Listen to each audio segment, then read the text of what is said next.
কবি অনির্বাণ ঘোষের লেখা কবিতা তফাৎ কি।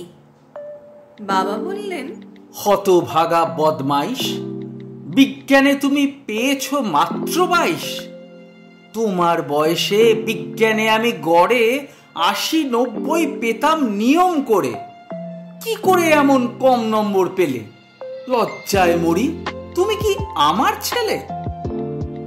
হারু বলে, বাবা মাফ করো, এইবারে বিজ্ঞান আমি বুঝি না একেবারে।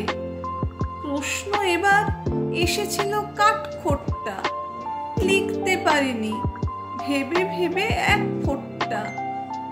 বিদ্যুৎ আর বজ্রের তফাৎ কি কি, এতটা শক্ত প্রশ্ন কি করে লিখি। বাবা বললেন, আরে রাম রাম, ছি ছি, এই প্রশ্নটা ছেড়ে দিলি মিছিমিছি। প্রশ্নটা খুবই সহজ এবং খাসা।